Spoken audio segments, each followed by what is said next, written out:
പലപ്പോഴും പറയാറുണ്ട് നീ ഭയങ്കര കഷ്ടപ്പെട്ടാണ് നമ്മൾ സിനിമ എടുത്തിരിക്കുന്നത്. അത് ഒരു സിനിമ വിജയിപ്പിക്കാനോ അല്ലെങ്കിൽ ആൾക്കാരെ സ്വീകരിക്കാനോ ഉള്ളൊരു ഫാക്ടറേ അല്ല. ആൾക്കാർക്ക് അത് അറിയേണ്ട ആവശ്യമില്ല.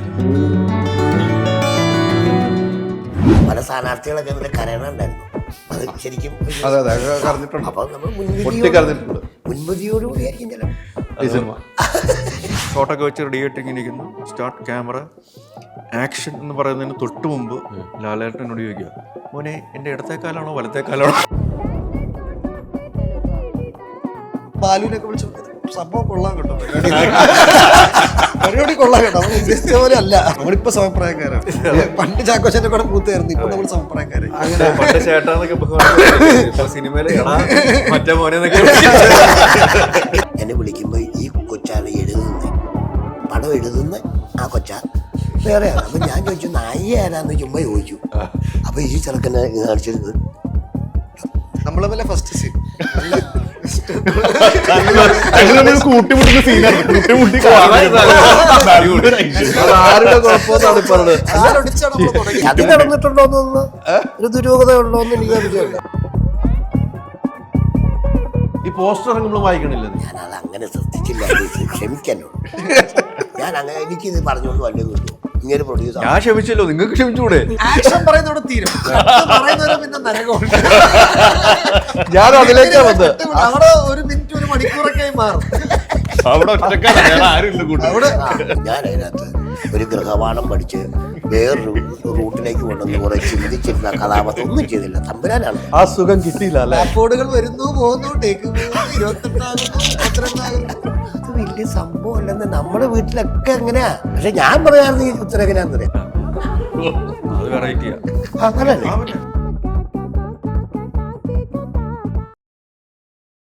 നമസ്കാരം. പുത്തൻ സിനിമയുടെ വിശേഷങ്ങൾ പങ്കുവയ്ക്കാൻ 4 അതിഥികൾ, 4 പേർക്കും സ്വാഗതം. തിരിച്ചു വേണമല്ലോ. സ്വാഗതം പറഞ്ഞായിരുന്നോ? സ്വാഗതം. ഒരു ദുരൂഹ സാഹചര്യത്തിൽ ആരെയൊക്കെയാണ് ഇതിനകത്ത് ഞാൻ കാണേണ്ടത്? ദുരൂഹതയുള്ള 4 പേര്. 4 പേർക്ക് ഒരുപോലെ തന്നെയാണ്. ദുരൂഹതയില്ലാത്ത ഒരാളും ഞാൻ മാത്രം. അതൊരു വല്ലാത്ത ഓക്കെയല്ലേ? എനിക്ക് സന്തോഷം, തൃപ്തിയായി. ഇന്നത്തെ ഒട്ടും ദുരൂഹതയില്ലാത്ത ഒരാൾ ഞാൻ. പക്ഷെ തിരിച്ചിടണോന്നാ അല്ല, ആൾക്കാർക്ക് കിട്ടും. കുഴപ്പമില്ലല്ലേ? കിട്ടും. ചാവറ നാട്ടുകാരനെ മറന്ന് അവിടെ കൂടല്ലോ കേട്ടോ. കറക്റ്റാ നീ പറഞ്ഞ കറക്റ്റാ അല്ലേ? നമ്മള് തിരിച്ചെടുത്തു. തിരിച്ചെടുത്തില്ലേ? ഒരു ദുരൂഹതയില്ലാത്ത ആളാ. വീണ്ടും അത് തന്നെ ആവർത്തിച്ചു. ഓക്കെ, എന്തായാലും നല്ലൊരു സിനിമ വിഷു കൈനീട്ടമായിട്ട് നമ്മൾ കൊടുക്കുകയാണ് അല്ലേ? ചാക്കോച്ചൻ പറഞ്ഞ പോലെ വിഷു കൈനീട്ടമാണ്. വിഷു കൈനീട്ടം വല്ലതും ഉണ്ടോ എനിക്ക്? തീർച്ചയായിട്ടും. എന്താണ് ഈ സിനിമ തന്നെ വീണ്ടും ചോദിക്കുന്നത് എന്തിന്? സിനിമ മാത്രമേ ഉള്ളൂ. സിനിമ ഇത് തിരിച്ച് നിങ്ങളും വിഷു കൈനീട്ടം തരുന്ന പോലെ ഇരിക്കും. സിനിമ സ്വീകരിച്ച് ഞങ്ങൾക്ക് തരുന്ന കൈനീട്ടം പോലെ ഇരിക്കും വിഷു കൈനീട്ടത്തിൻ്റെ ഒരു വെയിറ്റേജ്. നമ്മൾ ടിക്കറ്റായിട്ട് വിഷു കൈനീട്ടമായിട്ട് അങ്ങ് തരും. നിങ്ങൾ നല്ല സിനിമയായിട്ട് വിഷു കൈനീട്ടം ഞങ്ങൾക്ക് തരും. ഉറപ്പായിട്ടും. അതിന് മാറ്റമില്ലല്ലോ. അപ്പോൾ ഞങ്ങൾക്ക് വിഷു കൈനീട്ടം നഷ്ടം വരില്ല ഈ സിനിമ. തീർച്ചയായിട്ടും ഉറപ്പായിട്ടും പറയാം. ആ ഒരു വിശ്വാസമുണ്ട്. കാരണം ഈ സിനിമയുടെ കൂടെ ഉള്ളവരുടെ പേരുകൾ നോക്കുകയാണെങ്കിലും അല്ലെങ്കിൽ ഇതിനു മുമ്പ് അവർ തന്നിട്ടുള്ള സിനിമകൾ നോക്കുകയാണെങ്കിലും ആ ഒരു വിശ്വാസത്തിലാണ് ഞങ്ങൾ ഈ സിനിമയായിട്ട് വരുന്നത് തന്നെ. രതീഷ് ബാലകൃഷ്ണ പൊതുവാൾ, പുള്ളിയായിട്ട് ഇതിനു മുമ്പ് ഞാൻ ചെയ്തിട്ടുള്ള സിനിമകൾ അല്ലെങ്കിൽ പുള്ളിയുടെ സിനിമകൾ കണ്ടിട്ടുള്ള ഒരു സോഷ്യൽ സറ്റയറിൻ്റെ ഒരു ആസ്പെക്റ്റ്, പിന്നെ ട്രെയിലറിൽ നമ്മൾ കണ്ടിട്ടുള്ള ഒരു പാറ്റേൺ, അത് എന്താണ് ഈ സിനിമ എന്നുള്ളത് ഒരു ഫസ്റ്റ് ഹാൻഡ് ഇൻഫർമേഷൻ നമ്മൾ പ്രേക്ഷകർക്ക് കൊടുക്കുകയും അത് ഏത് രീതിയിലാണ് പ്രേക്ഷകർ സ്വീകരിച്ചതും അല്ലെങ്കിൽ മനസ്സിലാക്കി എന്നുള്ളതിൻ്റെ ഒരു റിസൾട്ട്. അപ്പോൾ അതെല്ലാം വെച്ച് നോക്കുമ്പോൾ തീർച്ചയായിട്ടും ഒരു വിഷു കൈനീട്ടം എന്നുള്ള രീതിയിൽ ഒരു നല്ല സിനിമയായിട്ട് വരാൻ സാധിക്കുന്നു എന്നുള്ള വിശ്വാസമാണ്. അല്ല, ട്രെയിലർ കാണുമ്പോൾ ഈ പറഞ്ഞ പോലെ നമുക്ക് കുറേ സാധനങ്ങൾ നമ്മുടെ മനസ്സിലേക്ക് ഓടിയെത്തുന്നുണ്ട്. ഇപ്പം ചാക്കോച്ചൻ്റെ സീനാണെങ്കിലും ജാഫർ ഇടുക്കിയുടെ ഒരു സിനിമ രാഷ്ട്രീയക്കാരനായിട്ട് നമുക്ക് കൃത്യമായിട്ട്, ചാക്കോച്ചനെയാണെങ്കിൽ നമുക്ക് ഹോസ്പിറ്റലിൽ ഒരു അറ്റൻഡർ എന്ന നിലയിൽ കാണാം. ഓരോ ആളുകൾ നമുക്ക് കൃത്യമായിട്ട് മനസ്സിലാക്കി തന്നെയാണ് പോകുന്നത്. ഒരു ഹോസ്പിറ്റൽ സാഹചര്യം എന്ന് പറയുമ്പോൾ നമ്മൾ ജീവിതത്തിൽ കണ്ടിട്ട് നമ്മൾ കയറിയിട്ടുണ്ട്. പക്ഷേ അത് എത്രമാത്രം ഒരു കോമഡിയിലൂടെ അല്ലെങ്കിൽ ഒരു സീരിയസിലൂടെ ചാക്കോച്ചൻ അതിനകത്ത് ആക്റ്റീവായിട്ടുണ്ടാകും എന്ന് ഞങ്ങൾക്ക് വിശ്വസിക്കാൻ കഴിയുക? അതിൽ ഉള്ളൊരു ഹൈലൈറ്റ് എന്ന് പറയുന്നത് രതീഷ് ബാലകൃഷ്ണൻ പൊതുവാൾ എന്ന സംവിധായകനും എഴുത്തുകാരനും തന്നെയാണ്. ഇതിൽ നമ്മൾ ദുരൂഹ സാഹചര്യം എന്ന് പറയുമ്പോൾ ദുരൂഹതയുള്ള ഒരുപാട് കഥാപാത്രങ്ങളുണ്ട്, കഥാസാഹചര്യങ്ങളുണ്ട്. പക്ഷെ അതിൻ്റെ എല്ലാം മേമ്പൊടിയായിട്ട് ഒരു ആക്ഷേപഹാസ്യത്തിൻ്റെ അല്ലെങ്കിൽ നർമ്മത്തിൻ്റെ ചാലുകൾ നമുക്ക് കാണാനായിട്ട് സാധിക്കും. അത് പുള്ളിയുടെ സിനിമകളിലെല്ലാം ഉള്ളൊരു ഒരു പ്ലസ്സാണ്. അത് നമ്മുടെ സാധാരണ ജീവിതവുമായിട്ട് ഇഴചേർന്ന് നിൽക്കുന്ന സാഹചര്യങ്ങളിലൂടെയും ആ നർമ്മം ചിലപ്പോൾ നമ്മുടെ സാധാരണ ലൈഫിൽ കാണാതെ പോകുക അല്ലെങ്കിൽ മിസ് ഔട്ടായിട്ടുള്ള ചില നർമ്മങ്ങളുണ്ടാവും. ഇങ്ങനൊരു ആംഗിൾ ഉണ്ടായിരുന്നല്ലോ, അല്ലെങ്കിൽ ഈ ഒരു സിറ്റുവേഷൻ ഇങ്ങനത്തെ ഒരു ഹ്യൂമണിൻ്റെ ഒരു ആംഗിൾ ഉണ്ടായിരുന്നല്ലോ എന്ന് നമ്മളെ മനസ്സിലാക്കുകയും അല്ലെങ്കിൽ കാണിച്ചു തരികയും ചിരിപ്പിക്കുകയും അതോടൊപ്പം തന്നെ ചിന്തിപ്പിക്കുകയും ചെയ്യുന്ന ഒരു റൈറ്റിംഗ് ശൈലി അല്ലെങ്കിൽ എടുത്തു കാണിക്കുന്ന ഒരു ശൈലി രതീഷിനുണ്ട്. അത് സിനിമയിൽ എന്തായാലും ഒരു ഹൈലൈറ്റ് പോയിന്റ് തന്നെയായിരിക്കും. നമ്മൾ കഥാപാത്രങ്ങളോട് സാധാരണ ഒരു ദുരൂഹത എന്ന് പറയുമ്പോൾ ഒരു ഗൗരവമേറിയ വിഷയങ്ങൾക്കാകണം നമ്മൾ ആ വാക്ക് ഉപയോഗിക്കുക. ഇത് ആ ഗൗരവമേറിയ വിഷയത്തിൽ ദുരൂഹത എന്ന് പറയുന്ന വാക്ക് ഉപയോഗിക്കുമ്പോൾ തന്നെ നർമ്മത്തിൻ്റെ അല്ലെങ്കിൽ ആക്ഷേപഹാസ്യത്തിൻ്റെ മേമ്പൊടികൾ ഒരുപാട് നമുക്ക് ഈ സിനിമയിൽ കാണാൻ സാധിക്കും. എല്ലാത്തിലും ഈ ദുരൂഹതകൾ ഉണ്ട്. കാരണം നമ്മൾ ഈ വോട്ടിനോടനുബന്ധിച്ച് ഒരു ടീസർ ഇറക്കിയായിരുന്നു. അതെ അതെ. അപ്പോൾ അതിൽ ജാഫറിയുടെ ഒരു ക്യാരക്ടർ വന്നിട്ട് മരിച്ചിറക്കുന്ന ആളോട് എന്തിനാ ഇത്ര പെട്ടെന്ന് പോയി, എൻ്റെ ഒരു വോട്ടല്ലേ പോയെന്ന് പറയുമ്പോൾ അതിൽ സങ്കടവും ഉണ്ട്, വിഷമവും ഉണ്ട്, നർമ്മവും ഉണ്ട്, ഒരു അങ്ങനത്തെ ഒരു വല്ലാത്ത, എന്നാൽ നമ്മുടെ യഥാർത്ഥ ജീവിതത്തിൽ നടക്കുന്ന കാര്യങ്ങൾ തന്നെയാണ്. ഒരാൾ അവിടെ വന്ന് മരിച്ചു കിടക്കുന്ന ഒരു സ്ഥാനാർത്ഥി വന്നിട്ട് കരയുന്നു, പക്ഷെ അയാളുടെ മനസ്സിൽ ഒരു വോട്ട് പോയല്ലോ എന്നുള്ള സങ്കടം ഉണ്ട് താനും. നമ്മളെ പടം ഇറങ്ങിയില്ല, ഇറങ്ങാൻ പോവുക. പക്ഷെ നമ്മളിപ്പോ ഈ രണ്ടാഴ്ച കരച്ചില് പല സ്ഥാനാർത്ഥികളൊക്കെ എന്നിട്ട് കരയണുണ്ടായിരുന്നു. അത് ശരിക്കും അപ്പൊ നമ്മൾ മുൻവിധിയോടുകൂടിയായിരിക്കും ചിലപ്പോൾ ചില സിനിമ അങ്ങനെ കൃത്യമായിട്ട് ഫലിക്കപ്പെടുന്നുണ്ട്. അതേപോലെ തന്നെ ട്രെയിലറിൽ നമ്മൾ നോക്കുകയാണെങ്കിൽ ഒരാളെ പറ്റി പറയുന്നത് ഇപ്പം രാജേന്ദ്ര പ്രസാദിനെ പറ്റി ചിദംബരം പറയുന്നുണ്ട്. അയാൾ ഭയങ്കര അഗ്രസീവാണ് എന്ന് പറയുമ്പോൾ കാണിക്കുന്നത് പുള്ളി ഭക്ഷണം ഉണ്ടാക്കുന്നു അല്ലെങ്കിൽ അടുപ്പിൽ ഊതുന്നു എന്ന് പറയുന്ന വിഷ്വൽസ് ഒക്കെയാണ് കാണിക്കുന്നത്. അപ്പോൾ ആൾക്കാർ വിചാരിക്കും ഇത് എന്ത് സംഭവമാണ് ഇത് എന്ന് പറയുമ്പോൾ അങ്ങനത്തെ ഒരു ക്യൂരിയോസിറ്റി ജനിപ്പിക്കുന്ന അങ്ങനെ കുറച്ച് ദുരൂഹതകളുള്ള കഥാപാത്രങ്ങളും സിറ്റുവേഷൻസും ഉണ്ട്. പക്ഷേ ഇതിലെല്ലാം പ്രേക്ഷകരെ ആകെ ദുരൂഹതയിൽ വെച്ചേക്കുവാണ്. അതെ, അതങ്ങനെ കൊണ്ടാണ് നിങ്ങൾ വെച്ചേക്കുന്നത്. തീർച്ചയായും അത് ഉറപ്പ് തന്നെയാണ്. ചിദംബരം പറഞ്ഞ പോലെ സംവിധാനത്തിൽ നിന്നും ഒരു സിനിമയിലേക്ക് വന്നിരിക്കുകയാണ്. ഇപ്പം ഈ സിനിമയിൽ നല്ല കഥാപാത്രമാണ്. അല്ല എൻഡിൽ പറഞ്ഞ ദുരൂഹ സാഹചര്യത്തിൽ ആരെ കണ്ടാലും എന്നുള്ള രീതിക്ക് പറഞ്ഞു വെക്കുന്നുണ്ട്. ഈ സിനിമ നമ്മളിലേക്ക് എത്തിയപ്പോൾ എന്തായിരുന്നു തോന്നുന്നു? ഈ സിനിമയിൽ അഭിനയിക്കാമെന്ന് തോന്നുന്ന ഒരു കാരണം ഉണ്ടാവുമല്ലോ. അതെ, ഞാൻ യാത്രയുള്ള സമയത്താണ് രതീഷ് ഏട്ടൻ ആദ്യമായിട്ട് വിളിക്കുന്നത്. ഇങ്ങനത്തെ ഒരു പരിപാടി ഉണ്ട് വരണം. അപ്പം ഞാൻ യാത്രയുടെ തിരക്കണ്ട ശരി എന്നൊക്കെ പറഞ്ഞു. തിരിച്ചിവിടെ വന്ന് പരിപാടി തുടങ്ങിയപ്പോഴാണ് ഈ ക്യാരക്ടറിൻ്റെ വെയിറ്റും ഇതിൽ ചെറിയ പരിപാടിയെല്ലാം കൈവച്ചേക്കുന്നത് മനസ്സിലായി. പിന്നെ എല്ലാവരുടെയും സപ്പോർട്ട് എല്ലാം ഉണ്ടായിരുന്നു. പിന്നെ സജിന് അറിയുന്നതാണ്, ചകുരനെ എല്ലാവരും അറിയുന്നതുകൊണ്ട് അതിൻ്റെ കുറച്ച് എളുപ്പത്തിലേക്ക് പോയി. പക്ഷെ വളരെ എന്താ പറയുക ഇമ്പോർട്ടൻ്റ് ആയിട്ടുള്ള ക്യാരക്ടറാണ്. അപ്പം ഇടയ്ക്ക് രതീഷിൻ്റെ അടുത്ത് പറയും തുമ്പിയെ കൊണ്ട് കലയെടുപ്പിക്കരുതെന്നൊക്കെ ഞാൻ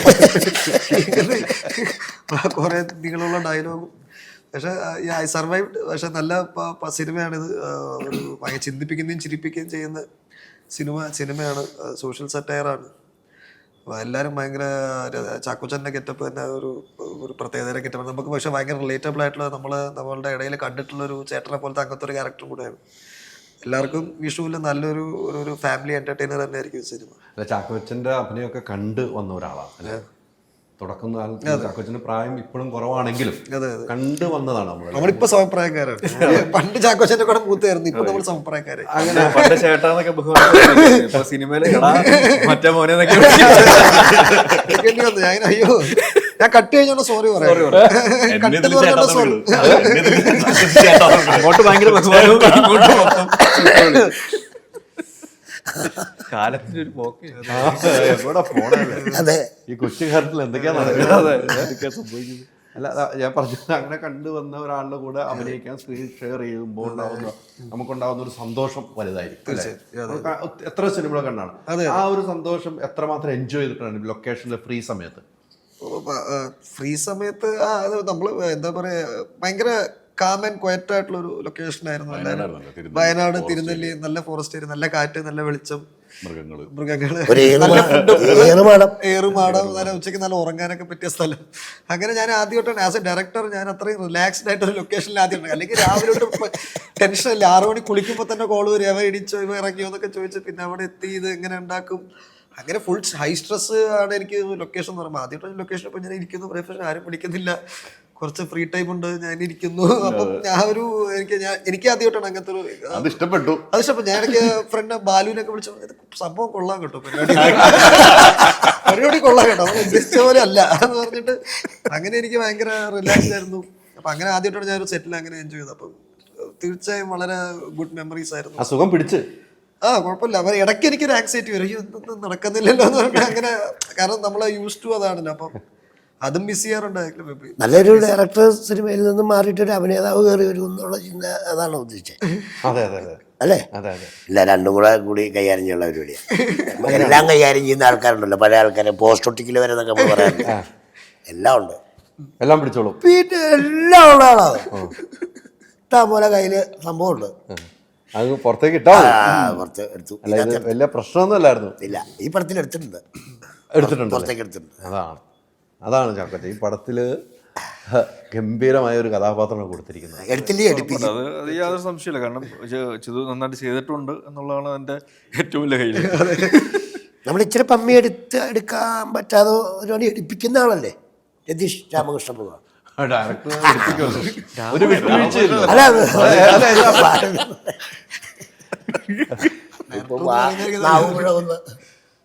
അത് ഇടയ്ക്ക് വരുന്നതാണല്ലോ, പ്രത്യേകിച്ച് പറയേണ്ട കാര്യമില്ല നമുക്ക്. ഞാൻ അങ്ങനെ പേരങ്ങനെ എനിക്ക് ശരിക്കും പുള്ളിയുടെ ഞാൻ പറയാറില്ല, സാർ ഞാൻ പറയാറില്ല.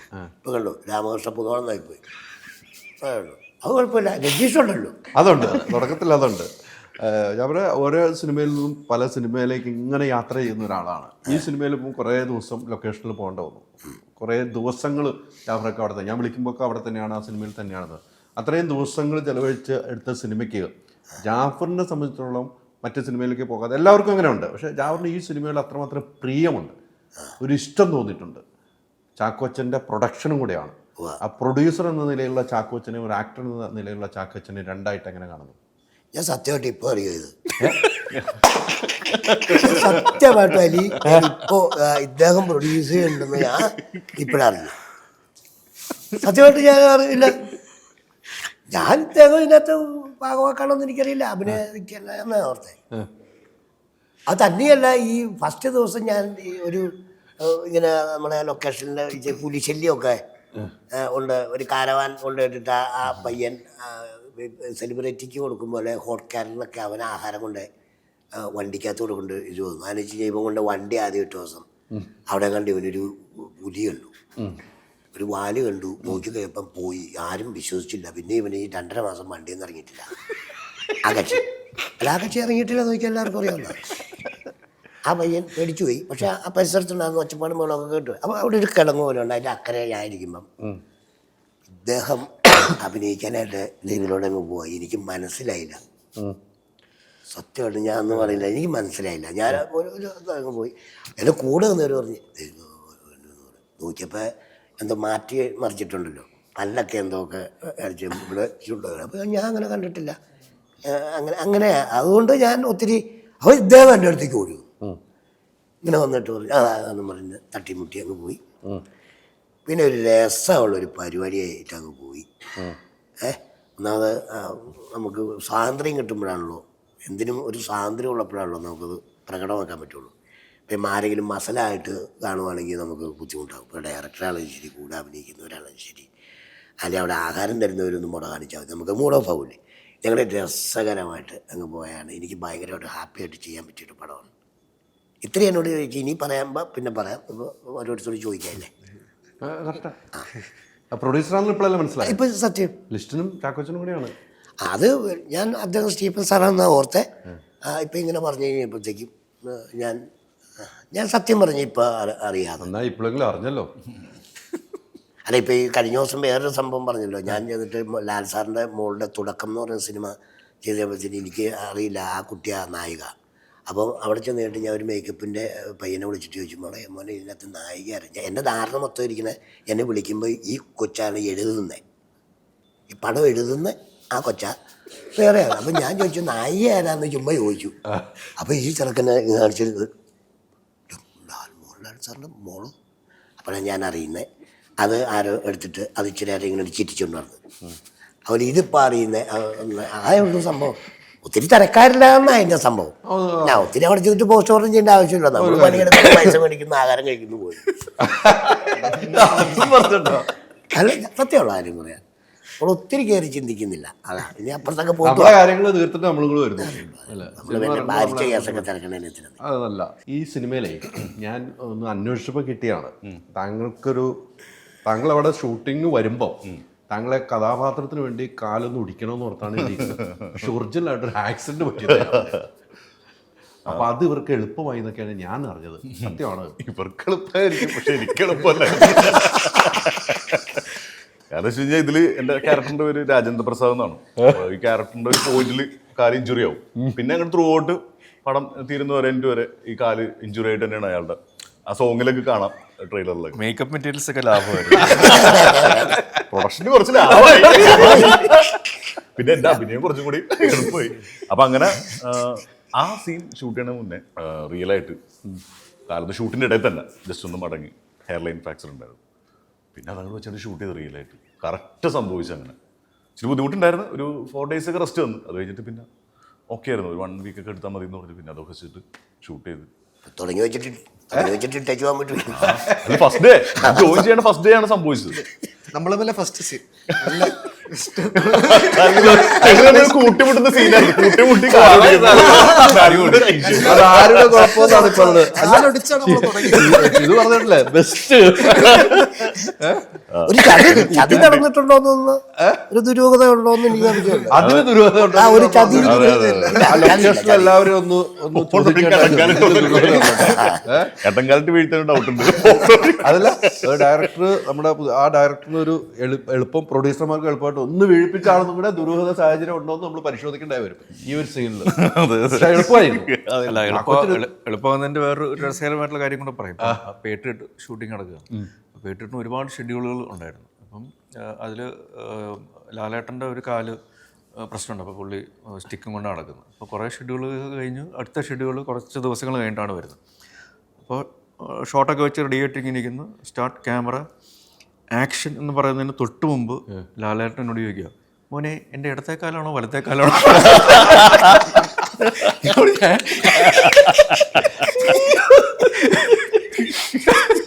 പക്ഷെ അപ്പൊ അതുകൊണ്ട് ഇതിന് അങ്ങനത്തെ പ്രശ്നമില്ല, ആ ഒരു ഡൗട്ടില്ല.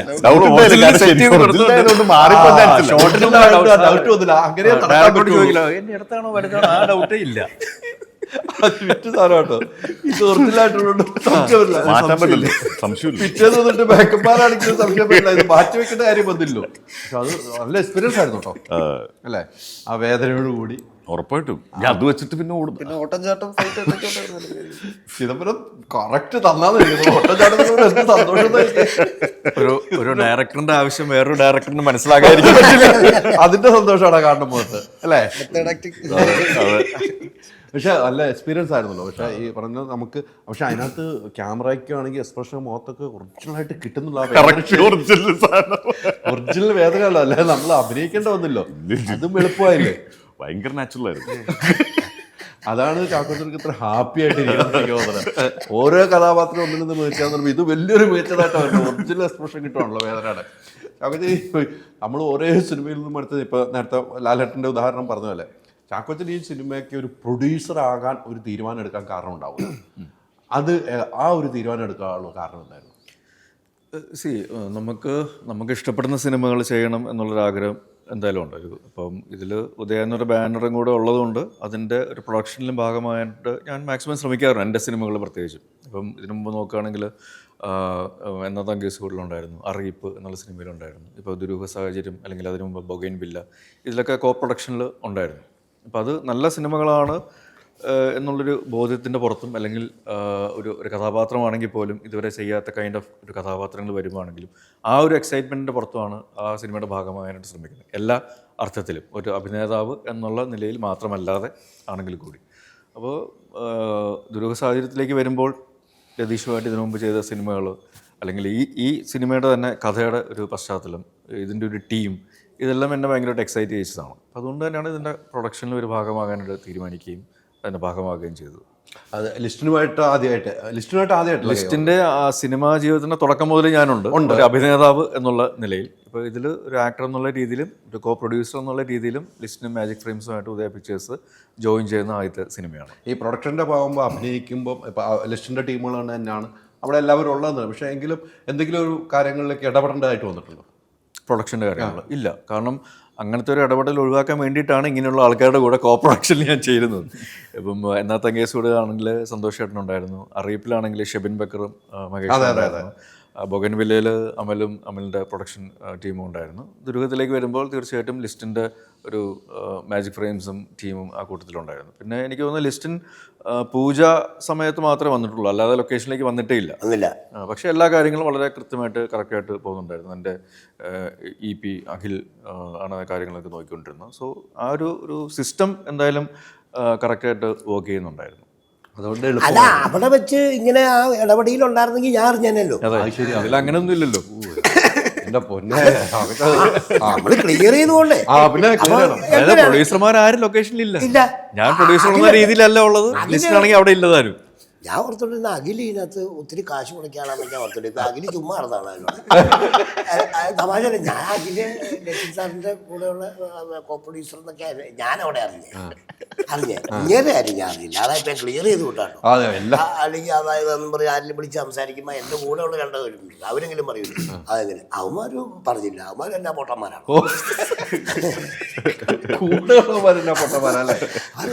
കൂടെ ഉണ്ടായിരുന്നത് ഒരു തടിയനും ഒരു പൊക്കമുള്ളവരും 3 പേരുണ്ടായിരുന്നു.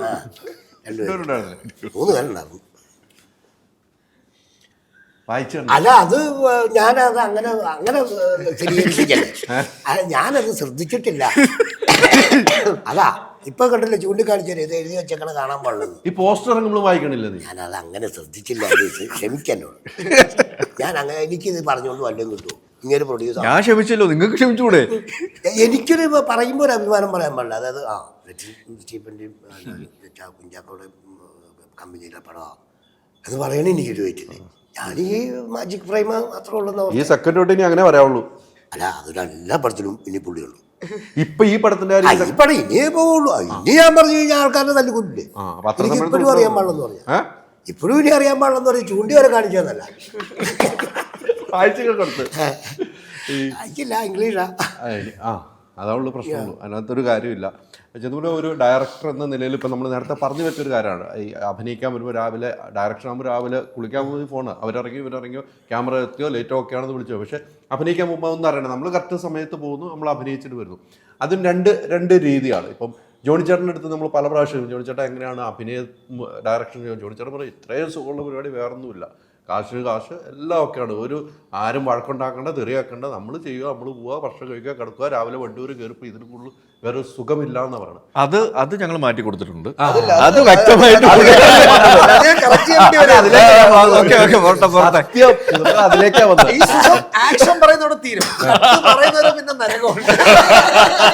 ഞാൻ അതിലേക്കാ വന്നത്. അവിടെ 1 മിനിറ്റ് 1 മണിക്കൂറൊക്കെ മാറും. അവിടെ ഒറ്റക്കാണ്, വേറെ ആരും കൂട്ടി. ആ സുഖം കിട്ടിയില്ല അല്ലേ? ഫോണുകൾ വരുന്നു പോകുന്നു, ടേക്ക് പോകുന്നു, 28 ആകുന്നു, 32 ആകുന്നു. ഞാൻ സമയത്ത് ഞാൻ സംവിധായകന്റെ കസേരയിൽ ഇരുന്ന് ചെയ്ത പാപങ്ങളുടെ തുറന്നു പറഞ്ഞു. ശരിക്കും അത് ഇവര് തീർച്ചയാണ് അല്ലേ? കുഴപ്പമില്ല. ഈ ഇരിക്കുന്ന റിലാക്ഷൻ ആക്ഷൻ പറയുന്നോണ്ടൊക്കെ പരിപാടി മാറാണ്. രാവിലെ വിളിക്കുക, വേർക്കുക. എനിക്കൊന്ന് ഈ സിനിമ ഇറങ്ങിക്കഴിഞ്ഞാൽ ചിതുവിനെ ഏറ്റവും കൂടുതൽ വിളിച്ചിട്ട് സന്തോഷം പങ്കിടാൻ പോകുന്നവര് മഞ്ഞുമൽ ബോയ്സിൽ അഭിനയിച്ച ആൾക്കാരായിരിക്കും. ഫൈറ്റിന്റെ ഇടയ്ക്കൊക്കെ അവരെ വിളിക്കും, അതൊക്കെ നീ ചെയ്തതിന് അനുഭവിക്കണം. പക്ഷെ അത് അല്ല, ഞാൻ അതിലേക്ക് വന്നപ്പോൾ ചാക്കോച്ചൻ അതിൽ കയറി പിടിച്ചു എന്നുള്ളതാണ്. ആ സുഖം ഇവിടെ കിട്ടിയിട്ടില്ല. അത് ഒരിക്കലും എളുപ്പമില്ല. എനിക്കൊന്ന് ആസ് എ ഡയറക്ടർ ഞാൻ ആദ്യമായിട്ട് സെറ്റ് ഇപ്പം ഫ്രീ ടൈം കിട്ടിയത് അത് ആക്ടിങ് ഭയങ്കര ഇന്റൻസ് ജോബാണ്. അത് നിങ്ങളെ ഭയങ്കരമായിട്ട് വൈകുന്നേരം ക്ഷീണിച്ച് തന്നെയാണ് ഒരു ഡയറക്ഷൻ ചെയ്യുന്ന അത്രയും ക്ഷീണത്തിലാണ് വീട്ടിലെത്തി. കാരണം നമ്മൾ അഭിനയിച്ചുകൊണ്ടെന്ന് പറയുമ്പോൾ അഭിനയിക്കുമ്പോൾ അത്രയും മെന്റലിയും ഫിസിക്കലിയും നമ്മൾ ആ സ്പേസിലേക്ക് പോയി നമ്മളത് എമ്പത്തൈസ് നമ്മൾ ആ ഒരു ദുഃഖത്തിലൂടെയോ അല്ലെങ്കിൽ ആ ഒരു ഗ്രീഫിലൂടെയോ കടന്നു പോയിട്ട് വേണം അത് അഭിനയിക്കാനോ, അല്ലെങ്കിൽ ഒരു ഹൈറ്റൻഡ് ദേഷ്യം. അപ്പം നമ്മൾ അത്രയും ബോഡിയും മെന്റലി അതിന് വർക്ക് ചെയ്യുന്നുണ്ട്. അപ്പം ഭയങ്കര ഇന്റൻസ് പണി തന്നെയാണ്. ഇടയ്ക്ക് കുറച്ച് ഫ്രീ ടൈം. ഡയറക്ടർ രതീഷാണേ. ഇവിടുന്ന് എന്താ മൈക്കടെ പിന്നെ നമുക്കൊന്നും അറിയാൻ പറ്റില്ല. ആ ഒരു ദിവസങ്ങളൊന്നും ഓർത്തു നോക്കിങ്ങനെ ഒത്തിരി കഥകളുണ്ടാവും പറയാൻ. അങ്ങനെയൊന്നുമില്ല. എനിക്ക് ഭയങ്കര നോർമലായിട്ട് ഭയങ്കര അല്ലേ ഭയങ്കര ഒരു ആക്ടേഴ്സ് ഡയറക്ടറാണ്. അതെ, ഒരു ആക്ടർ ആവാൻ അല്ലെങ്കിൽ ആക്ടർ ആകുന്നത് വരെ നമ്മളെ കൊണ്ട് ആക്ട് ചെയ്യും. അതില് നമുക്ക് തന്നെ മടുപ്പ് പോകുന്നുവെങ്കിലും പുള്ളി അത് കിട്ടാൻ വേണ്ടി അത് എത്ര ഈ പറഞ്ഞ പോലെ ക്ലാബ് ബോർഡുകൾ ഇങ്ങനെ പോകുന്നത് പറയുന്നത് തന്നെ അതൊരു ഉദാഹരണമാണ്. ഇങ്ങനെ പോയിക്കൊണ്ടിരിക്കുകയാണല്ലോ. അത് കിട്ടണ അത് ശരിയാണ്. രതീഷിന്റെ ഒരു കഴിവ് അതാണ്, പുള്ളിക്ക് ഉദ്ദേശിച്ചത് കിട്ടിയേ പറ്റുള്ളൂ. അത് എത്ര ദിവസമായാലും വേണ്ടില്ല, അത് കിട്ടണ വരെ പുള്ളി ഷൂട്ട് ചെയ്യും. ആ ഷൂട്ടിംഗ് ആണ് ചിലപ്പോൾ ഇതിന്റെ ദിവസം വരെ കൂടിപ്പോയേക്കണം.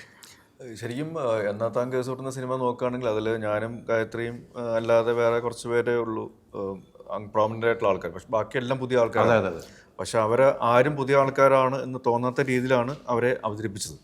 അതിനുള്ളൊരു ഡെഡിക്കേഷനും കമ്മിറ്റ്മെൻറ്റും അതിൻ്റെ ഒരു ക്ഷമയും ഒരു ഫോക്കസും അത് രതീഷിന് എടുത്ത് പറയേണ്ടത് തന്നെയാണ്. അത് ഒരു കോടതിയിലെ ഒരു സീക്വൻസ് എന്ന് പറഞ്ഞാൽ ലെങ്തി സീക്വൻസ് ആണ്. അതെ അതെ, അത് മജിസ്ട്രേറ്റിൻ്റെ അടുത്ത് പോയി, വക്കീലിൻ്റെ അടുത്ത് പോയി, ഞങ്ങളുടെ അടുത്ത് വന്ന് അങ്ങനെ ഇങ്ങനെ പോയിട്ട് ഒരു സിംഗിൾ ഷോട്ടാണ്, ഇറ്റ്സ് ലെങ്തി ഷോട്ടാണ്.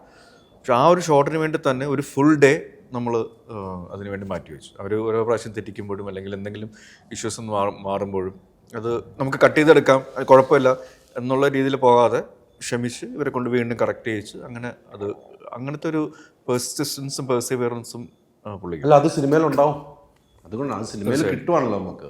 ഇപ്പം മഞ്ഞുമൽ ബോയ്സിൻ്റെ ഉദാഹരണം വെച്ചാൽ അതൊരു ഡയറക്റ്റിൻ്റെ ഒരു കഴിവുണ്ടാകുന്ന സിനിമ നമുക്ക് എത്രമാത്രം ഇഷ്ടപ്പെടുത്തിയെങ്കിൽ എത്രമാത്രം ദിവസങ്ങൾ കഷ്ടപ്പെട്ടിട്ടുണ്ടെന്ന് എനിക്കറിയാം. മഴയായിട്ടാണെങ്കിലും മാറ്റിവെച്ചതാണെങ്കിലും ഒരേ ദിവസം ഷൂട്ടിന് എത്ര ദിവസം കഷ്ടപ്പെട്ടാണ്, അതിൻ്റെ ഒരു ഫലം നമുക്ക് ആ സിനിമയിൽ കിട്ടില്ലേ. അല്ല അത് അലി എന്താ സംഭവിച്ചാലും നമ്മൾ പലപ്പോഴും പറയാറുണ്ട് ഭയങ്കര കഷ്ടപ്പെട്ടാണ് നമ്മൾ സിനിമ എടുത്തിരിക്കുന്നത്. അത് ഒരു സിനിമ വിജയിപ്പിക്കാനോ അല്ലെങ്കിൽ ആൾക്കാരെ സ്വീകരിക്കാനോ ഉള്ളൊരു ഫാക്ടറേ അല്ല. ആൾക്കാർക്ക് അത് അറിയേണ്ട ആവശ്യമില്ല. ആൾക്കാരും കഷ്ടപ്പെട്ട് തന്നെയാണ് വരുന്നത്. അവർ കഷ്ടപ്പെട്ടുണ്ടാക്കുന്ന കാശ് മുടക്കിയിട്ട് തന്നെയാണ് സിനിമ കാണാൻ വരുന്നത്. അവരുടെ സമയം മാറ്റി വെച്ചിട്ടാണ് വരുന്നത്. അപ്പോൾ അതിൽ നമ്മൾ കഷ്ടപ്പെട്ടുണ്ടാക്കിയ പടമാണെന്ന് പറയുന്നതിൽ യാതൊരു ലോജിക്കും ഇല്ല. അത് അവർ എൻ്റർടൈൻ ചെയ്യിക്കുന്നുണ്ടോ എന്നുള്ളത് മാത്രമാണ് ഏറ്റവും ഒരു അത്യന്തമായ ഘടകം എന്ന് പറയുന്നത്. അപ്പോൾ ആ രീതിയിൽ ഏത് രീതിയിൽ എൻ്റർടൈൻ ചെയ്യിക്കാനായിട്ട് സാധിക്കുന്നു എന്നുള്ളത് മാത്രമേ നോക്കിയിട്ടുള്ളൂ. ഇതിൻ്റെ പുറകിലുള്ള കഷ്ടപ്പാടുകൾ എന്ന് പറയുന്നത് ഞങ്ങൾ എൻജോയ് ചെയ്തിട്ടുള്ള കഷ്ടപ്പാടുകളാണ്. ഒരു കഥാപാത്രമാകാൻ വേണ്ടി അല്ലെങ്കിൽ ഒരു സീൻ നന്നാകാൻ വേണ്ടി. അത് നന്നായിട്ട് വരുന്നത് ആൾക്കാർ തിയേറ്ററിൽ വന്നത് അക്സെപ്റ്റ് ചെയ്യുമ്പോൾ അല്ലെങ്കിൽ സ്വീകരിക്കുമ്പോഴാണ്. അപ്പോൾ ഈ പറയുന്ന കഷ്ടപ്പാടുകളൊക്കെ സന്തോഷങ്ങളായിട്ട് മാറും. അല്ലാതെ അതിനു മുമ്പ് നമ്മൾ കഷ്ടപ്പെട്ട് ചെയ്തെന്ന് പറയുന്നതിൽ യാതൊരു ബേസും ഇല്ലെന്നാണ് ഞാൻ വിശ്വസിക്കുന്നത്. ശരിയാണ്. ഒരു വർഷമായി ഇപ്പോൾ ഒരു പടം ഇറങ്ങിയിട്ട്. ഓഫീസറും ഡ്യൂട്ടി കഴിഞ്ഞിട്ട് ഒരു വർഷമായി ചാക്കോച്ചനെ റീൽസിൽ മാത്രമേ കാണാനുള്ളായിരുന്നു. യാത്രകളും റീൽസിലും പിഷാരടിയും മഞ്ജുവാരരും ഫ്രീയൊക്കെ ആയിട്ടുള്ള റീൽസും മാത്രം. എങ്കിലും ആളുകളുടെ കയ്യിലുണ്ട്, മൊബൈലിലുണ്ട്. റീൽസിൻ്റെ ഒരാളായി മാറി. ആ ഒരു കാലഘട്ടത്തിലൂടെ ഒരു വർഷം പോയത്. എന്താണ് ഇത്രയും ഗ്യാപ്പ് എടുക്കാൻ കാരണം? ഇത് പഠനമാണോ പഠനമാണോ അതിനെക്കുറിച്ച് ഉദ്ദേശിക്കുന്നത്? ഇല്ല, അത് ശരിക്കും പേട്രിയറ്റ് എന്നുള്ള സിനിമയ്ക്ക് വേണ്ടിയിട്ട് മാറ്റിവെച്ച ദിവസങ്ങളാണ്. നമുക്കറിയാം അതിൻ്റെ വിഷയങ്ങൾ എന്തായിരുന്നു എന്നുള്ളത്. അപ്പോൾ അതുകൊണ്ട് നമുക്ക് തിരിച്ചു വരാനായിട്ടുള്ളൊരു സാവകാശവും എൻ്റെ അപ്പിയറൻസ് അതിനുവേണ്ടി മാറ്റിവെക്കുകയും ചെയ്തതിൻ്റെ അടിസ്ഥാനത്തിലാണ് അത്രയും ഒരു ഗ്യാപ്പ് വന്നതും. അതാണ് ബേസിക്കലി ഇത്രയും വലിയൊരു ഇടവേള വരാനുള്ള കാരണം.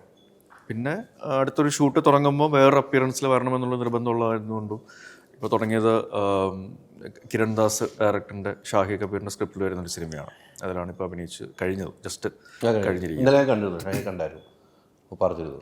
അപ്പോൾ ഒരു ഗ്യാപ്പ് വന്നത് അങ്ങനത്തെ ഒരു ഗ്യാപ്പാണോ? അതല്ല മനഃപൂർവ്വം എടുത്തൊരു ഗ്യാപ്പല്ല. കാരണം ഓഫീസർ പോലെ ഒരു സിനിമ ആൾക്കാർ സ്വീകരിച്ച് വിജയിപ്പിച്ച് കഴിയുമ്പോൾ വീണ്ടും അതിനേക്കാളും നല്ലൊരു സിനിമ അല്ലെങ്കിൽ അത്രത്തോളം നല്ലൊരു സിനിമ എങ്കിലും ആയിട്ട് വരണമെന്നുള്ള ആഗ്രഹം എന്തായാലും ഉണ്ട് സ്വാഭാവികമായിട്ടും. അപ്പോൾ അത് തീർച്ചയായിട്ടും ഇനി അടുത്ത റിലീസ് എന്നുള്ളത് ദുരൂഹ സാഹചര്യവും അത് കഴിഞ്ഞിട്ട് പേട്രിയറ്റും എന്നുള്ള സിനിമയായിട്ട് വരുമ്പോൾ റീൽസിൽ ഭയങ്കര എൻജോയ് ചെയ്യുന്നുണ്ടല്ലേ?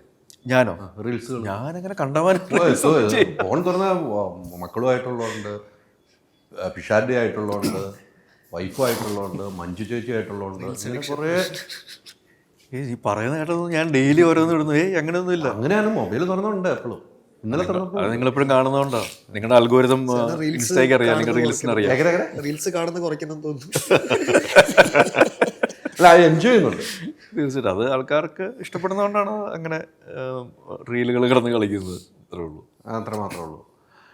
ശശിനെ, ഈ ചാക്കോച്ചൻ്റെ കൂടെയുള്ള അഭിനയത്തിൻ്റെ ഒരു മികവുണ്ടല്ലോ. ചാക്കോച്ചൻ്റെ കൂടെ നമ്മൾ ഓപ്പോസിറ്റ് നിൽക്കുമ്പോൾ നമ്മൾ നേരത്തെ പറഞ്ഞ ചാക്കോച്ചനെ നമ്മൾ അങ്ങനെ കാണുന്ന ഒരാളാണ്. ഞാനൊക്കെ അനിയത്തിപ്രാവ് ഇട്ട് കാണുന്ന ഒരാളാണ്. ആ ചാക്കോച്ചൻ്റെ കൂടെ നമ്മൾ ഓപ്പോസിറ്റ് നിൽക്കുമ്പോൾ ഒരു നടൻ, രണ്ടുപേരും നടനാണ്, നമുക്കുണ്ടാകുന്ന ഒരു ഫീൽ എന്തായിരിക്കും ചാക്കോച്ചൻ്റെ ഓപ്പോസിറ്റ് നമ്മൾ നിൽക്കുമ്പോൾ? ഞാൻ ചാക്കോച്ചനായിട്ട് ആദ്യം ചെയ്യുന്ന സിനിമ ചാവേറാണ്. അപ്പം അതിൽ അതും വേറൊരു കഥാപാത്രം. അതെ. അപ്പം അതിൽ വേറൊരു ക്യാരക്ടറായിരുന്നു. അപ്പോൾ ഇതിൽ വന്നപ്പോഴേക്കും ഈ പടത്തിലോട്ട് തന്നെ എന്നെ ഇൻവൈറ്റ് ചെയ്ത് ചാക്കോച്ചനാണ്. അപ്പോൾ രതീഷേൻ്റെ പടത്തിൽ വർക്ക് ചെയ്യണമെന്ന് എനിക്ക് നേരത്തോട്ട് ആഗ്രഹമുണ്ട്. കാരണം പുള്ളിയുടെ എന്നാത്താൻ കേസോട്, കനകങ്കാമനി കലം, ആൻഡ്രോയിഡ് കുഞ്ഞപ്പൻ.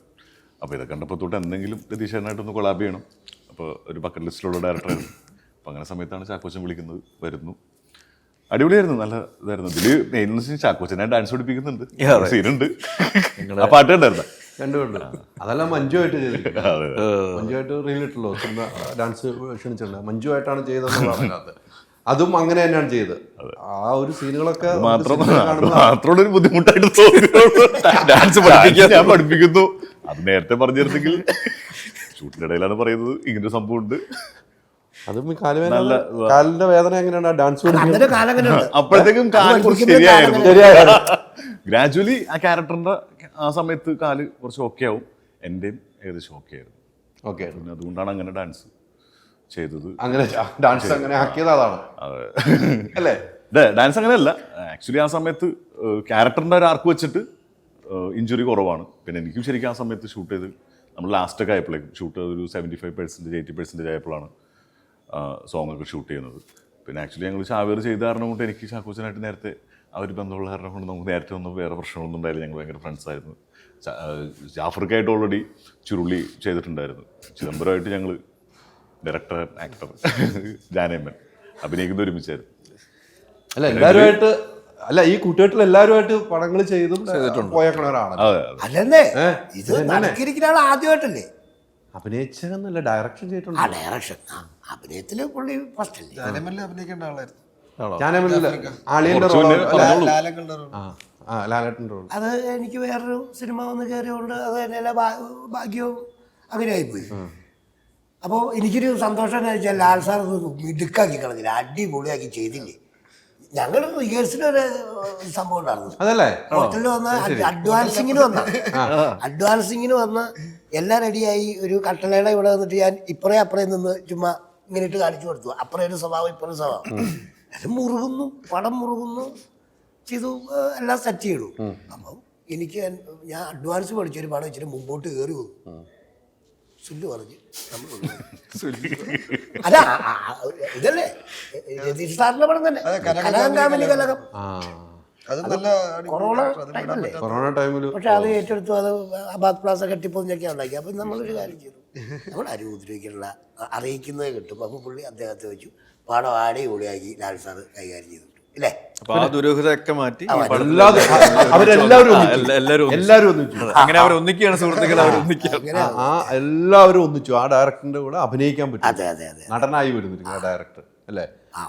ജാഫറിൻ്റെ മറ്റേ ഇപ്പം നേരത്തെ നമ്മൾ പറഞ്ഞ ടീസർ ഇറങ്ങിയായിരുന്നല്ലോ, ഇലക്ഷൻ്റെ മുന്നോടിയായിട്ട് ടീസർ ഇറങ്ങിയല്ലോ. അതിനകത്ത് എക്സ്പ്രഷൻ തന്നെ ഒന്ന് മരിച്ചെടുക്കുന്ന ആളുടെ അടുത്ത് പറഞ്ഞത് എനിക്കൊരു വോട്ട് ചെയ്യാതെ പോയതിൻ്റെ ഉള്ള സങ്കടവും പിന്നെ മരിച്ചതിൻ്റെ ഒരു സങ്കടം ചാക്കോച്ചൻ പറഞ്ഞാൽ അതിൻ്റെ ഒരു സങ്കടമുണ്ട്. ആ സീനൊക്കെ എടുക്കുമ്പോൾ ഒരു രാഷ്ട്രീയക്കാരനും കൂടെയാണ്, ഒരു രാഷ്ട്രീയ വിശ്വാസികളെയാണ്. ആ സീൻ എടുക്കുമ്പോൾ ഈ സമൂഹത്തിലെ രാഷ്ട്രീയക്കാരെ കളിയാക്കുന്നതായിട്ട് വല്ലതും തോന്നിയോ?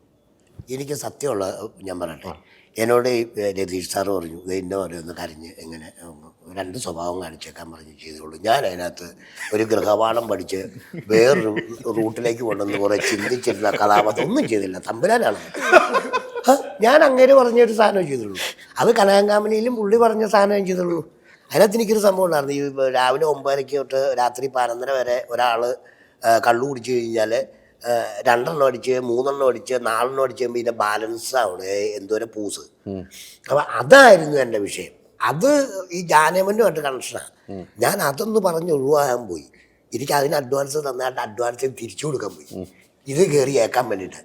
അപ്പം ഞാൻ വലിയൊരു ചർച്ച നടന്നപ്പം രതീഷ് സാറ് എന്നോട് എന്താ അങ്ങനെ ചെയ്താൽ എന്താ കുഴപ്പമെന്ന് ചോദിച്ചു. സാറേ ഇതെന്നാന്ന് പറയും, നമ്മൾ ഇത്രയും പിന്നെ ലാസ്റ്റിൽ 1-1.5 ഫുള്ള് കഴിച്ച ഒരാൾ അത്രയും ഇത് മെയിൻറ്റെയിൻ ചെയ്യാനൊക്കെ എനിക്ക് പറ്റില്ല എന്ന് പറയും. 2 പേര് മെയിൻറ്റെയിൻ ചെയ്യാൻ അത് കണ്ടിന്യൂറ്റി നോക്കും, ഞാനും നോക്കും എന്നൊക്കെ പുള്ളി പറഞ്ഞ് എന്നെ അങ്ങനെ പിടിച്ച് വീഴ്ത്ത്. അങ്ങനെ ഇതൊഴിവായി ഞാൻ അഭിനയിച്ചു. ഞാനൊരു കാര്യം ചെയ്തു, അല്ലെങ്കിൽ തോറ്റുപോയനെ. ഞാൻ ഒരു സീൻ അഭിനയിച്ച് കഴിഞ്ഞിട്ട് ഞാൻ പയ്യെ മാറി നിന്നിട്ട് അതേ എന്തോരം പൂസാണെങ്കിൽ അങ്ങനെ നിന്ന് ഞാനിങ്ങനെ പിടിച്ചിട്ട് അങ്ങനെയൊക്കെ അങ്ങനെ ചെയ്തോളൂ. അപ്പം അങ്ങേര് പറഞ്ഞ് കേട്ട് ചെയ്തു. ഞാൻ പഠിക്കാനും ബുക്ക് ഓർക്കാനും അദ്ദേഹം പറഞ്ഞ പോലെ ആ റൂട്ടിലാണ് പോയേക്കുന്നത്. പിന്നെ ഇവരൊക്കെ എന്തെങ്കിലും ഒക്കെ ഉണ്ടെങ്കിൽ ഞാൻ കൂടെ സംസാരിക്കും. ഇപ്പോഴെല്ലാം അറിയില്ല, പ്രൊഡ്യൂസർ പറയും ആ പുള്ളി ചെയ്തേക്കളെ ശരിയല്ലാട്ടോ ഒന്നുകൂടി ചെയ്യിപ്പിക്കാൻ പറഞ്ഞാണ് വരി. എനിക്കറിയില്ല. അല്ല ചിലപ്പോൾ അങ്ങനെ സംസാരം വരില്ലേ, ഒരാൾ അഭിനയിച്ച് കുറച്ചുകൂടെ നന്നാക്കാൻ കേട്ടോ. അങ്ങനെ ആ ചർച്ചയൊക്കെ നടന്നിട്ട് അസോസിയേറ്റ് വന്നിട്ട് ഇങ്ങനെ പറയും ഇച്ചിരി കുറച്ചേരെ മിമിക്രി എന്നൊക്കെ വന്നുകൊണ്ട് കയറിപ്പോന്ന് ഇറങ്ങിപ്പോണേ അറിയല്ലേ. കത്തി കയറി കഴിഞ്ഞാൽ ചിലപ്പോൾ അത്രയും വേണ്ടായിരിക്കും. സ്റ്റേജിൽ നിന്ന് പുറത്തു പോകുന്ന ആൾക്കാരുണ്ട്, കോമഡി കളിച്ച് അന്ന് കളിച്ച് പുറത്തു പോകും, പിന്നെ കയറി വരും. അത് സിനിമയുടെ അബ്രവാളയിൽ നിന്ന് പുറത്തു പോകില്ലേ. അപ്പം വേണ്ട, ഒതുക്കത്തിലേക്ക് അങ്ങനെ പോയതാ, അങ്ങനെ ഒന്നുമില്ല. ചാക്കോച്ച ഇതിൽ പാട്ടുകളൊക്കെ എത്ര പാട്ടുകളാണ്? പ്രൊഡ്യൂസർ എന്ന നിലയിലല്ലേ ചോദിക്കാൻ പറ്റുള്ളൂ. 3 പാട്ടുകളാണ് സിനിമയിലുള്ളത്. പിന്നെ ഒരു പാട്ടിൻ്റെ റൈറ്റ്സ് എടുത്തിട്ട് അത് ഒന്ന് റീക്രിയേറ്റ് ചെയ്തിട്ടുണ്ട്, ചെറിയൊരു ഭാഗം. ഇതിൽ ആദ്യം ഇറക്കിയത് നമ്മൾ ഞാൻ ആലക്കിലി എന്നുള്ള സോങ്ങാണ്. അത് രതീഷ് കണ്ണനാണ് എൻ്റെ ലിറിക്സ് എഴുതിയിരിക്കുന്നത്. വരികൾ മ്യൂസിക് ഡോൺ വിൻസെൻ്റ് ആണ്, BGM ഡോൺ വിൻസെൻ്റാണ് ചെയ്തിരിക്കുന്നത്. എനിക്ക് തോന്നുന്നു ആ പാട്ട് ശരിക്കും നമ്മൾ ആദ്യം എയർ ചെയ്തപ്പോൾ അത് ഭയങ്കര, എനിക്ക് തോന്നുന്നു ചിതു റിലീസിന് മുമ്പ് ജസ്റ്റ് കാണുമ്പോൾ പറഞ്ഞത് പാട്ട് ഭയങ്കര വെൽക്കമിങ് ആണെന്ന് പറഞ്ഞു. അപ്പോൾ അതേ രീതിയിലാണ് ആൾക്കാർ അത് സ്വീകരിച്ചത്. ഭയങ്കര വെൽക്കമിങ് ആയിട്ട് സിനിമയിലെ കഥാപാത്രങ്ങളെയും ആ പാട്ടുകളെയും എല്ലാം സ്വീകരിച്ചത്. അത് ശരിക്കും ഭയങ്കര ഒരു ആശ്വാസമാണ്. കാരണം ഒരു സിനിമയുടെ ആദ്യത്തെ കാര്യങ്ങൾ, നമ്മളെ കോണ്ടന്റുകൾ നമ്മളെ പ്രേക്ഷകരിലേക്ക് ഇടുമ്പോൾ അതെങ്ങനെയാണ് ആൾക്കാർ സ്വീകരിക്കുക എന്നുള്ളത് ഭയങ്കര ക്രൂഷ്യലാണ്, ഡിസിസീവാണ്. ഒരു സിനിമയുടെ ഗതി എന്താവും എന്നുള്ളതിൻ്റെ തീരുമാനിക്കുന്നത്. അപ്പോൾ ആ രീതിയിൽ നോക്കുകയാണെങ്കിൽ അത്യാവശ്യം ഹാപ്പിയാണ് ആൾക്കാർ സ്വീകരിച്ചു എന്നുള്ളതും ആ പാട്ട് ഇഷ്ടപ്പെടും എന്നുള്ളതും അതിൻ്റെ ഈവൻ ആ സ്റ്റെപ്സുകളാണെങ്കിൽ പോലും അത് ആൾക്കാർ റീക്രിയേറ്റ് ചെയ്യുന്നു എന്നുള്ളതും. ഈ ചിദംബരം ഇനിയിപ്പം നമ്മൾ അവസാനിപ്പിക്കുകയാണ്. ചിദംബരം, നിങ്ങൾ 4 പേര് ഇരിപ്പുണ്ട്. ചിദംബരം ചാക്കോച്ചൻ്റെ അടുത്തൊരു ചോദ്യം ചോദിക്കാം. ചിദംബരൻ്റെ മനസ്സിൽ തോന്നുന്നൊരു ചോദ്യം ചാക്കോച്ചൻ്റെ അടുത്ത് ചോദിക്കാം. ചാക്കോച്ചൻ്റെ ഉത്തരം പറയും. ഇപ്പം എന്താ ചോദിക്കാനുള്ള? പ്രത്യേകിച്ച് ഡാൻസ് എവിടെ നിന്നാണ് പഠിച്ചത്?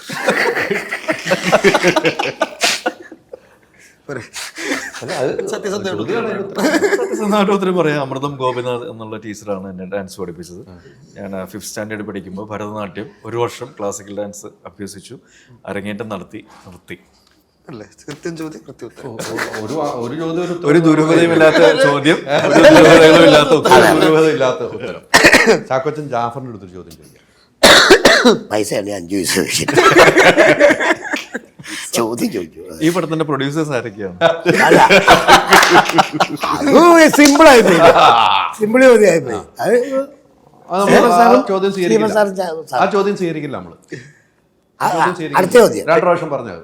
അടുത്ത ചോദ്യം എന്നോടെങ്ങാനും ഒരു ചോദ്യം ഇമാരോട് ചോദിക്കാൻ പറഞ്ഞു. അല്ല ഇമാരനായിപ്പോയി. അപ്പൊ ചോദിച്ചത് ശരിയായില്ല.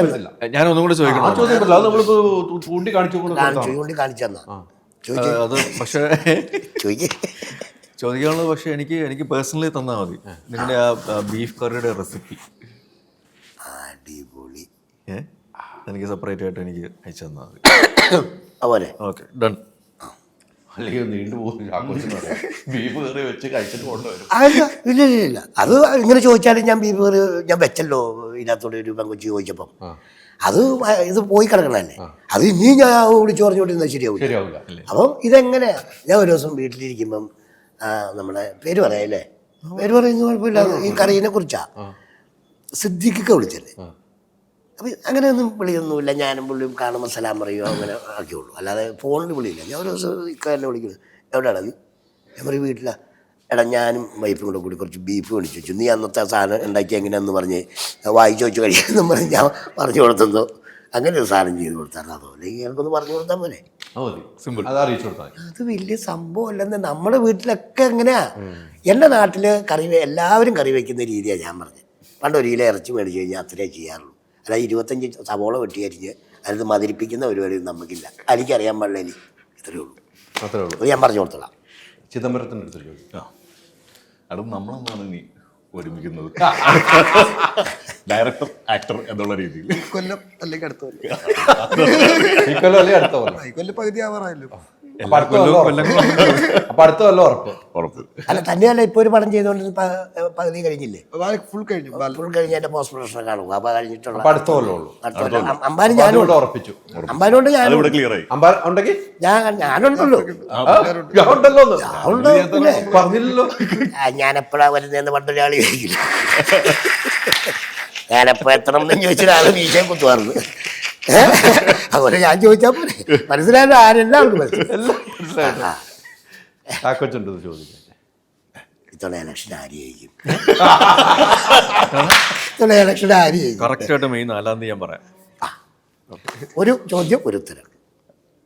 പക്ഷെ ഞാൻ പറയാറുണ്ട് ഈ ഉത്തരം എങ്ങനെയാണെന്നറിയാം, ഏറ്റവും കൂടുതൽ വോട്ട് കിട്ടിയൊരു ചെയ്യും. അത് വെറൈറ്റിയാ. അങ്ങനല്ലേ, ഏറ്റവും കൂടുതൽ വോട്ട് കിട്ടിയൊരു വ്യത്യസ്തത.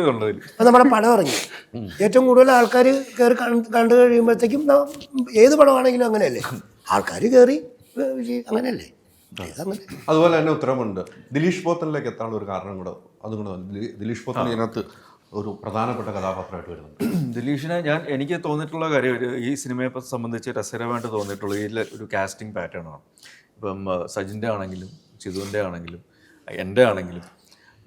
പക്ഷെ അതിൽ ഏറ്റവും കൂടുതൽ എന്നെ എക്സൈറ്റ് ചെയ്യിപ്പിച്ചത് ദിലീഷിനെ കാസ്റ്റ് ചെയ്തൊരു സംഭവമാണ്. ദിലീഷ് പോത്തനെ നമ്മൾ ഇതുവരെ കാണാത്തൊരു രൂപത്തിലും ഭാവത്തിലുമാണ് നമുക്ക് ഈ സിനിമയിലെ കാണാനായിട്ട് സാധിക്കുന്നത്. മധു എന്ന് പറയുന്ന ക്യാരക്ടർ എൻ്റെ ബ്രദറിൻ്റെ ക്യാരക്ടറാണ്. പുള്ളി ബെഡ് റിഡൺ ആണ്, അരയ്ക്ക് കീഴ്പോട്ട്.